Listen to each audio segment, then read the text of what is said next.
Çfarë ndodh pas vdekjes? Është një pyetje komplekse, për disa mund të jetë një pyetje qesharake dhe për të tjerë mund të jetë një pyetje themelore.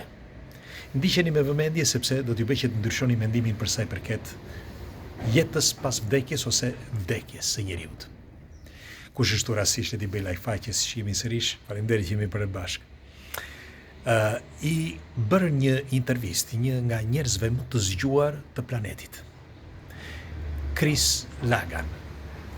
Chris ose Christopher është një njeri, jeton akoma, është 70 vjeç tani, është një njeri që merret me rritjen e kuajve. Është besimtar, nuk është se nuk beson, por është një nga njerëzit më të zgjuar me 210, është cilësuar 210 inteligjenca e tij, që duhet ta dini që maksimali është 230. Dhe është një nga njerëzit më influencë kohët e fundit, sepse idetë e tij janë vërtet alternative dhe të bëjnë që të mendosh thellë.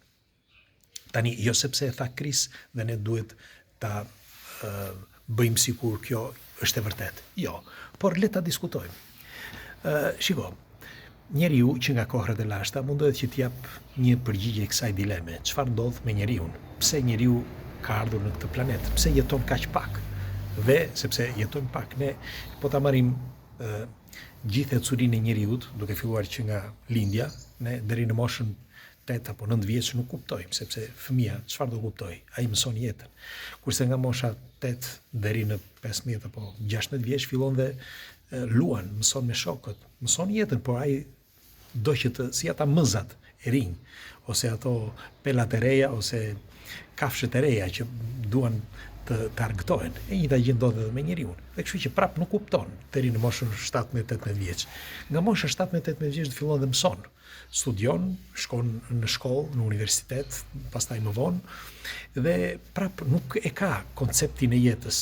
Jeton, po prap nuk e kupton jetën. Kur fillon pastaj që krijon një familje, sepse normal një pjesë e madhe krijon familje, pas moshës 30-35 vjeçe, krijon familje, kërkon punë, etj, erdhi mosha 40 vjeç dhe fillon pastaj mendon. Por duhet kohë mendimi dhe pastaj vjen mosha 50. Dhe nga ky moment ai fillon dhe mendon se çfarë është jeta, pse jemi këtu, etj. Mirë, po pas kësaj moshe të ngelet pak kohë, sepse koha është e shkurtër. Ndaj po them që njeriu jeton shumë pak, në të vërtetë. Dhe është një dilemë, siç po thoshe, që nga kohrat e lashta ka bërë me dhimbje koke shkencëtar, studiues, të gjithë. Dhe do t'ju them, është formuar kaq bukur jeta, saqë shkencëtarët, pra ata që shkojnë në shkollë deri në moshën 50-60 vjeçe apo 70, nuk e mendojnë, të mendojnë që çdo gjë shkencore, çdo gjë është kazuale, pra është rastësore, dhe pastaj kur vjen fundi, thonë që jo, s'ka mundësi. Sepse po ta mendosh mirë, çdo gjë, çdo detaj, çdo qelizë e vogël dhe çdo trup i madh, kudo qoftë, është një sistem i përgatitur kaq mirë, me kaq perfeksion, saqë nuk të lë vend që ti të mendosh që nuk është krijuar nga një inteligjencë superiore. Dhe pse erdha në këtë konkluzion? Sepse nëse doni të dini, ka me mijëra, mos themi dhe me miliona njerëz që kanë shijuar, si mund themi, vdekjen për pak kohë, të quajtur near death experience, ose më mirë pranë vdekjes, njerëz pranë vdekjes. Tani, çfarë ka ndodhur me këta? Pra, e përsëris dhe njerëz sepse kam thënë disa herë këtë në videot e mëparshme, që kjo është e vetmja mënyrë për ta studiuar ne se çfarë ndodh pas vdekjes në mënyrë shkencore. Në mënyrë përpara se do të them këtë mënyrë shkencore, do t'ju them se çfarë thon tekstet antike ose çfarë thon besimet fetare. Normal që dikush nga ju, për shembull që është ateist ose disa njerëz që nuk besojnë në besime, thonë që janë thënë nga njerëz sepse e shpiku njeriu besimin fetar. Dakord, e shpiku njeriu, por do t'ju them që nga kohrat e lashta flitet për një jetë pas kësaj jete. Pra të gjitha besimet fetare flasin për një jetë tjetër. Për një jetë që ne nuk e njohim, por që normal ekziston. Tani, nëse do të shkojmë në mënyrë shkencore, të vetmin shans që ne kemi që ta studiojmë në mënyrë shkencore, është i këtyre njerëzve që kthehen nga një vdekje parakoshme pra vdesin për disa orë, për disa minuta dhe kthehen sërish. Janë të vetmit këta që ne mund ta studiojmë këtë fenomen. Dhe çfarë ndodh gjatë kësaj kohe? Të gjithë këta, kujdes, që të gjithë këta tregojnë për një botë tjetër, tregojnë për një botë që ekziston, e kanë përjetuar atë botë. Mundet që kjo të jetë një frut i mendjes, pra halucinacione? Okej, le t'i japim të drejtë shkencës që disa prej këto fenomeneve mund t'jenë shkencore. Po si e shpjegon shkenca që nuk ka para 2 ditësh që lexova një artikull tjetër të një djali që ishte në koma nga një aksident dhe kur u kthye nga koma nga aksidenti, ai për 18 ditë foli anglisht, asnjë fjalë tjetër në italisht. Ndodhi në Itali kjo. 18 ditë pasi ai u zgjua nga koma, sepse ishte në koma, ai bëri aksident me një makinë. U fut në koma, pas komës u ngrit dhe në momenti që ai u ngrit nga koma, që u zgjua, ai filloi që të fliste vetëm anglisht, asnjë gjuhë tjetër. Nuk dinte asnjë gërm në gjuhën angleze sepse kishte studiuar frëngjisht. Nga e mësoi ky gjuhën angleze? Nga në familjen e tij, sepse ndokush mund të thotë për shkakun, në mënyrë shkencore do thotë që okay, e ka në gen, sepse dikush nga familja ka mësuar, sepse kodi gjenetik ja dhuron pas disa kohësh brezit të shtallë. Dakord. Askush nga familja e tij nuk dinte anglisht dhe nuk ka folur kurrë anglisht. Askush, breza nuk ka folur. Si ky djalosh flet anglisht, është shkencore, kjo nuk është se them unë, e gjeni këtë, një djalosh i ri që foli anglisht, italian, foli anglisht për ditë të tëra pasi u zgjua nga koma, që ai nuk dinte fare anglisht, as kishte ide fare.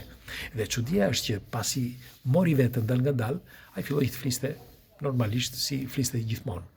Por sikur mendja e tij shkoi në një dimension tjetër dhe mori energjinë e njërit, sikur një njeri që kishte vdekur ndoshta, dhe sikur të ishte angles, dhe fliste në mënyrë të tij. Shiko, po ja u them këtë sot dhe do dali shumë shpejt që ai do t'i bëj një intervistë pa diskutim gazetat. Kur t'i bëjnë intervista gazetat dhe revistat, do dëgjoni që ai do thotë disa gjëra të rëndësishme, si për shembull, isha këtu, isha atje, sikur ai ishte një trup tjetër në një vend tjetër. Tani përveç kësaj, ka dhe disa gjëra tjera. Disa njerëz, përveç se flasin gjuhë të ndryshme, sepse duhet të dini që ka një pafundësi njerëzish që pasi zgjohen nga koma, pra kur kanë përjetuar këtë vdekjen, flasin gjuhë që nuk i kanë folur kurrë. Por disa prej tyre, po thuaj në 80%, jo 90, 82% prej tyre, kanë shkuar në disa vende që nuk i njohin, nuk i kanë parë kurrë këto vende. Por prisni pak, sepse këto vende ata i tregojnë në mënyrë kaq eksakte, saqë sikur të kishin jetuar aty dhe nuk kanë qenë kurrë në atë vend, nuk e njohin. As mendja e tyre, as ata vetë nuk e njohin. Pra nuk kanë njohur atë vend. Si e shpjegojnë atë? Një shtëpi për shembull. Një grua, për shembull që keni me miliona raste, po them njërin. Një grua që nuk e mbaj mend emrin, ajo tregonte që jetonte në një shtëpi me disa njerëz, tha emrat e njerëzve të gjithë atyre që jetonin, dhe shtëpinë se si ishte formuar shtëpia. Dhe çuditërisht, kur një psikolog shkoi dhe një nga shokët tanë shkoi dhe donte të pyeste në Torino, donte të pyeste në këtë shtëpi kush kishte jetuar, në të vërtetë kishin jetuar ata emra që ajo grua thoshte. Por kishin jetuar jo tani, në vitet 1900 ca, 1910. Dhe përveç emrave, shtëpia ishte në mënyrë eksakte si që tregonte ajo, nuk ishte qenë kurrë në atë shtëpi. Pra, kush u rimishërua në trupin e saj? Ose çfarë ndodhi me të? Mos ndoshta me të vërtetë ajo u katapultua, si mund të quhet, u transferua në një epokë tjetër. Pra, në qoftë se këto ndodhin, atëherë kjo më bën të kuptosh ose të kuptojmë që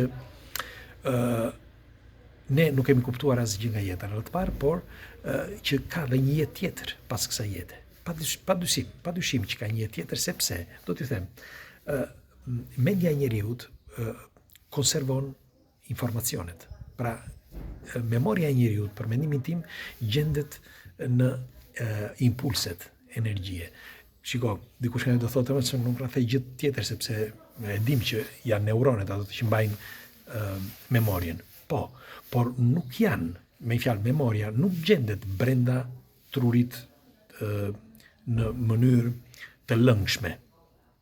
Por unë jam i bindur që gjendet brenda trurit, por në mënyrë impulsive, pra në mënyrë vibracionale. Kështu që memoria jonë janë vibrimet që janë brenda trurit dhe kur shkëputet energjia jonë ose shpirti ynë nga trupi dhe shkon, ikën, ajo memorie mbetet aty brenda. Pra në atë trup energjik, sepse ne jemi energji, një pjesë ajo është energji dhe një pjesë tjetër është trup fizik. Kur energjia largohet ose shpirti, ne vdesim. Kështu që unë jam i bindur që ai shpirt është uni i vërtet dhe të gjitha këto besimit fetare që tregojnë për këto fenomene, atëre janë të vërteta.